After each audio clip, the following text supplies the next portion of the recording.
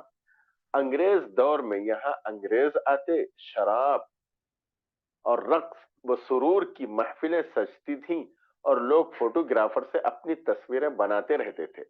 Photographer دیکھتا ہے کہ کبھی یہاں شادی شدہ جوڑے ہنی مون مناتے ہیں تو کبھی نوجوان لڑکیاں تفریح کی غرض سے قیام کرتے ہیں۔ فوٹوگرافر کی زبانی افسانہ نگار نے گیسٹ ہاؤس میں رہنے والے مکینوں کی نقل و حرکت کو بیان کیا ہے کہ کس طرح نوجوان جوڑا گیسٹ ہاؤس میں رہتے ہیں۔ لڑکی اپنے دوست کو نزلہ زکام کی دوا لینے کے لیے کہتی ہے۔ نوجوان جوڑا جب صبح جھیل کے سیر کو نکلتا ہے تو فوٹوگرافر اپنی میٹھی میٹھی باتوں سے انہیں فوٹو لینے کے لیے تیار کر لیتا ہے اور کہتا ہے، آپ باہر جاؤ گی تو اس دنیا کے ہنگاموں میں کھو جاؤ گی، اس لیے جانے سے پہلے تصویر بنا لو، میں شام تک یہ فوٹو تیار کر کے دے دوں گا۔ دوسری صبح نو دوسری صبح نوجوان جوڑا واپسی کے لیے تیاری کر رہا تھا۔ فوٹوگرافر ان کی تصویر بیرے کے ذریعے بھیج دی۔ یہ بیرے پتہ نہیں کیا ہے، آپ تھوڑا بک میں دیکھ لیں۔ لڑکی نے تصویر کو دراز میں رکھنے کے لیے کہا، لیکن باہر نکلتے وقت وہ تصویر لینا بھول گئی۔ نوجوان جوڑا روانہ ہو گیا۔ وقت گزرتا رہا، فوٹوگرافر بوڑھا ہو چکا تھا، لیکن وہ گیسٹ ہاؤس چھوڑ کر کہیں نہیں گیا۔ بہت عرصے بعد ایک بوڑھی خاتون گیسٹ ہاؤس میں آ کر رکی۔ اتفاق سے اس نے جس کمرے میں قیام کیا کئی سال قبل بھی وہ اس کمرے میں رک چکی تھی۔ اس نے دراز میں ہاتھ ڈالا تو اسے ایک بوسیدہ لفافہ ملا جس میں جھنگور تھے۔ اس نے ہاتھ جھٹکا تو ایک نوجوان لڑکی کی تصویر نظر آئی۔ یہ اسی کی تصویر تھی جو کئی سال قبل فوٹوگرافر نے اس کے نوجوان دوست کے ساتھ بنائی تھی۔ لڑکی رقاصہ تھی۔ نوجوانی میں لوگ اس کی تصویریں میں لیتے تھے، اب وہ بوڑھی ہو چکی تھی۔ صبح وہ روانگی کے وقت فوٹوگرافر سے بات کرتی ہے اور کئی سال قبل اس کی جانب سے بنائی گئی تصویر کا ذکر کرتی ہے کہ یہ تصویر آج تک محفوظ رہی۔ فوٹوگرافر اس کے دوست کے بارے میں دریافت کرتا ہے تو وہ کہتی ہے کہ دنیا کے ہنگاموں میں وہ کھو گیا ہے۔ اس طرح قرۃ العین حیدر نے فوٹوگرافر کے ذریعے ایک پہاڑی علاقے میں گزرتے وقت کے ساتھ انسانی سفر کو بیان کیا ہے۔ اس کے بعد اور ایک لیسن کا خلاصہ لکھنا ہے، ہو سکتا ہے یہ بھی سوال آ جائے۔ افسانہ ماں کا خلاصہ لکھیے۔ یہ بھی ایک افسانہ ہے، اس کا نام ہے ماں۔ واجدہ تبسم، جس کی پیدائش 1935 اور انتقال 2011 میں ہوا، اردو کی مشہور افسانہ نگار گزری ہیں۔ وہ اپنے افسانوں میں خواتین کے مسائل کی عکاسی کے لیے مشہور ہے۔ نصابی کتاب کے سرسری مطالعے کے حصے میں ان کا ایک افسانہ ماں شامل ہے، جس کا خلاصہ پیش ہے۔ واجدہ تبسم نے افسانہ ماں میں ایک غریب ماں بیٹی کا قصہ بیان کیا ہے۔ واجدہ تبسم کی کہانی کی مرکزی کردار زہرا کی زبانی اپنا افسانہ بیان کرتی ہے۔ زہرا کے 2 چھوٹے بھائی بہن تھے، وہ لوگ غریب تھے۔ ان کی ماں گھر کے کام کر کے باہر والوں کی سلوائی کرتی تھی۔ وہ خود بچوں کی نگہداشت یعنی پالنے کے لیے نگہداشت کرنے کے بجائے زہرا سے کہتی کہ بچوں کا خیال رکھے، اور ہمیشہ کہتی کہ زہرا یہ کر دو، زہرا وہ کر دو۔ مسلسل گھر کے کام کرنے سے زہرا کو کھیل کود کا موقع نہیں ملتا، اور غربت کے سبب وہ اچھا کھانے پینے سے بھی معذور تھے۔ اپنی غربت اور مسلسل کام کی وجہ سے وہ اپنے ماں سے نفرت کرنے لگی تھی۔ اسے پتا نہیں تھا کہ ماں کی ممتا اور محبت کیا ہوتی ہے۔ زہرا اسکول میں رہتی تو اسے کچھ سکون ملتا، لیکن گھر آتے ہی پھر ماں کی باتیں سننا پڑتی۔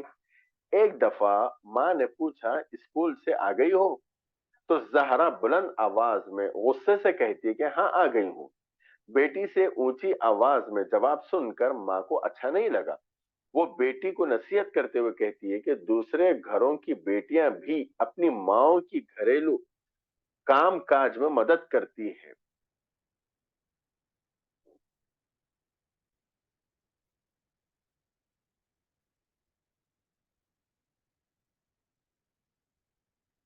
زہرا کہتی ہے کہ دوسری لڑکیاں اپنے گھروں کی اچھی باتیں سناتی رہتی ہیں اور مجھے اب تک یہ محسوس نہیں ہوا کہ ماں بھی کسی بیٹی سے محبت کرتی ہے. ایک دفعہ اسکول میں ٹیچر نے ماں کے موضوع پر لکھنے کے لیے کہا تو سب لڑکیوں نے کچھ نہ کچھ لکھا، لیکن زہرا نے کچھ نہیں لکھا. ٹیچر کے دریافت کرنے پر زہرا نے کہا کہ ماں اچھی ہو تو اس کے بارے میں کچھ لکھوں گی، میری ماں تو مجھے ہمیشہ ڈانٹتی رہتی ہے، اس لیے میں نے ان کے بارے میں کچھ نہیں لکھا. ٹیچر نے کہا تم ابھی بچی ہو، ماں کی محبت کو کیا سمجھو گی بھلا. زہرا سوچنے لگتی ہے کہ میں 11 برس کی ہوں اور لوگ اسے ابھی چھوٹی بچی سمجھتے ہیں. زہرا کہتی ہے کہ ایک دفعہ بارش بہت ہوئی، موسم سرد ہو گیا. ان کے گھر میں ٹین میں سوراخ تھے جس سے پانی ٹپکتا تھا اور ٹھنڈی ہوا گھر میں داخل ہوتی تھی. موسم کی تبدیلی سے زہرا کو شدید بخار آ گیا. وہ اس جگہ سو رہی تھی جہاں سے سوراخ میں سے ٹھنڈی ہوائیں اس کے جاڑے میں مزید اضافے کر رہی تھی. ماں نے دیکھا کہ اس کی بیٹی کو شدید بخار ہے اور وہ جاڑے سے کانپ رہی ہے. زہرا کی ماں کے پاس ایک ہی ساڑی تھی اور غربت کی وجہ سے وہ آرام دہ بستر بھی نہیں رکھ پاتے تھے. ماں نے کہا میری بیٹی بخار میں بھون رہی ہے اور میں ساڑی پہنے پھر رہی ہوں.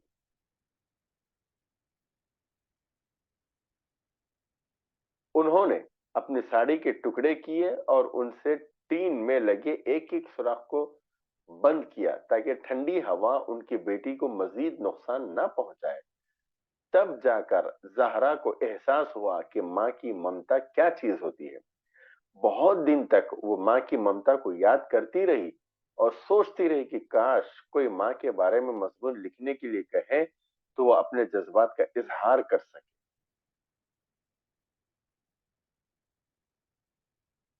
اس کے بعد اور ایک سبق ہے جس کا نام ہے جنت کی تلاش. افسانہ جنت کی تلاش کا خلاصہ اپنے الفاظ میں لکھیے. جیلانی بانو حیدرآباد سے تعلق رکھنے والی اردو کی مشہور افسانہ نگار ہے.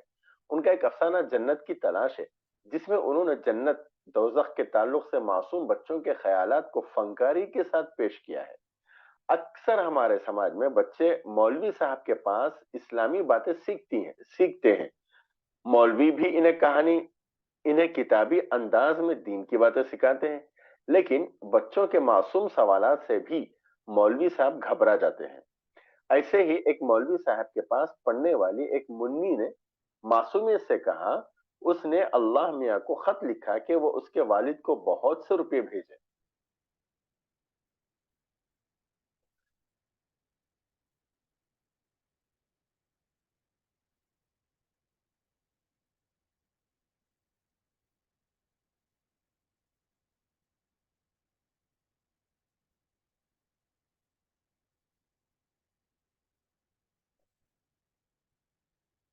معصوم کیا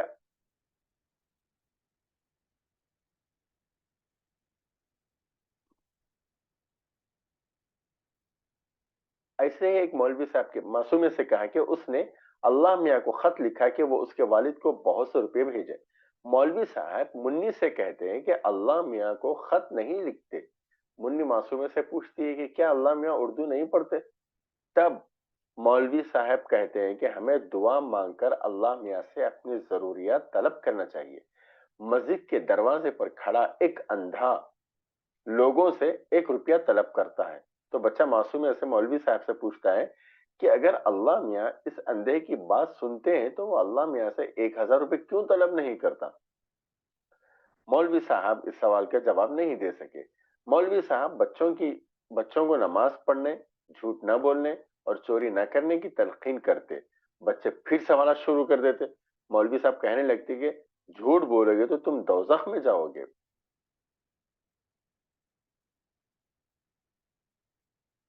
وہ دوزخ کے حالات اس انداز میں سناتے کہ بچے ڈر جاتے.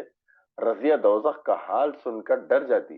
منی کہتی ہے کہ تو کیوں ڈر رہی ہو؟ وہ کہتی ہے مولوی صاحب کو نہیں معلوم کہ دوزخ آسمان پر نہیں بلکہ زمین پر ہے۔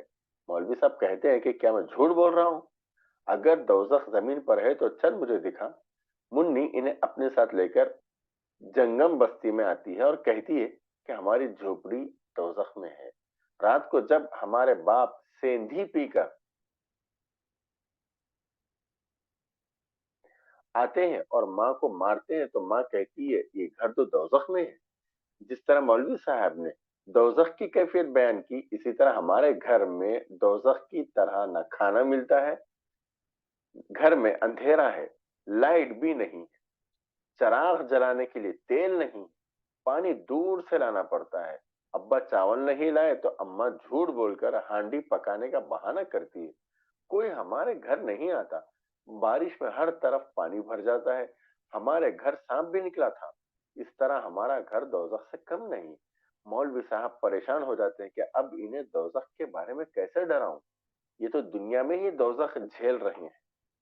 اچانک مسجد کے باہر فائرنگ کا شور ہوتا ہے، کسی ہوٹل میں بم پھٹا تھا، اس کے پیچھے مزدوروں کی بستی تھی جس میں آگ لگ گئی تھی، ہر طرف آگ کے شعلے نظر آ رہے تھے، بچے سہمے ہوئے تھے، سہمے یعنی ڈرے ہوئے تھے۔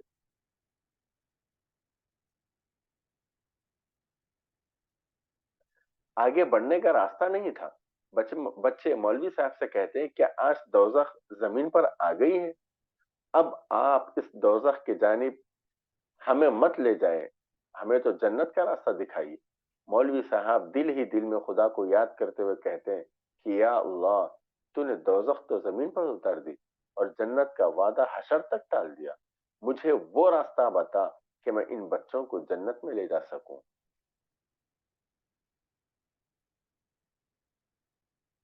اس کے بعد یہ بھی سوال میں آ سکتا ہے افسانہ پہچان کا خلاصہ۔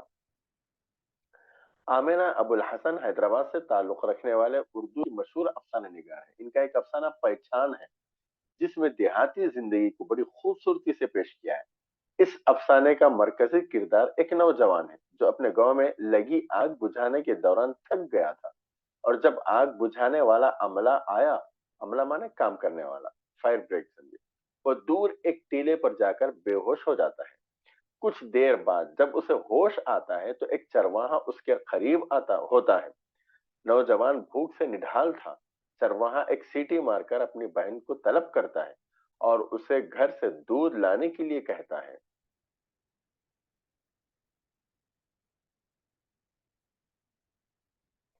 نوجوان بھوکا تھا، لڑکی نے جب دودھ لایا تو اس نے ایک لوٹا بھر دودھ فوری پی لیا۔ چرواہا اس کے گاؤں سے دور اس پہاڑی علاقے میں آنے کی وجہ پوچھتا ہے اور لڑکی سے کہتا ہے کہ وہ اسے گھر لے جائے اور اسے آرام کا انتظام کرے۔ چرواہا دیہاتی تھا اور اس کے ساتھ نیزا بھی تھا۔ گاؤں والے اپنے ساتھ حفاظت کے لیے ہتھیار رکھتے تھے۔ نوجوان لڑکی کے گھر گیا۔ باتوں سے پتا چلتا ہے کہ چرواہا لڑکی کا بھائی تھا۔ لڑکی کہتی ہے کہ اس کے والدین گاؤں گئے ہیں جہاں وہ اس کے ہاتھ کی بنی چٹائیاں اور پنیر بیچ کر آئیں گے۔ نوجوان نے کہا کیا یہ عجب نہیں کہ ایک اجنبی کو لڑکی کے ساتھ تنہا بھیج دیا جائے؟ جب لڑکی جواب دیتی ہے کہ کوئی فرق نہیں پڑتا، ہم اپنی حفاظت کرنا خوب جانتے ہیں، وہ تھکا ہوا تھا، چٹائی پر سو گیا۔ شام میں چرواہے کے گھر والے لوٹے، نوجوان کا تعارف ہوا اور اسے پیاز، پنیر اور روٹی کھانے کو دی گئی۔ نوجوان ایک مرتبہ پھر شام ہوتے ہی آرام کے لیے لیٹ گیا۔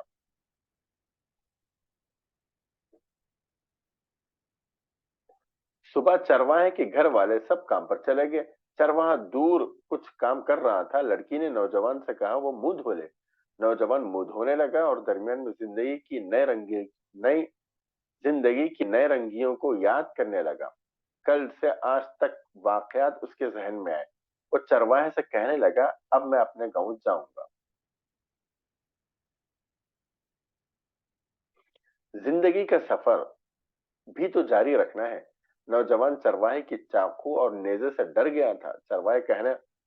چرواہے نے کہا کہ ہم اپنی حفاظت کے لیے اپنے اوزاروں کو کند ہونے نہیں دیتے۔ نوجوان ان کی مہمان نوازی کا شکریہ ادا کرتے ہوئے اپنے گاؤں لوٹ گیا۔ اس کے بعد یہ آخری افسانہ ہے، افسانہ میٹر گرتا ہے کا خلاصہ اپنے الفاظ میں لکھیے۔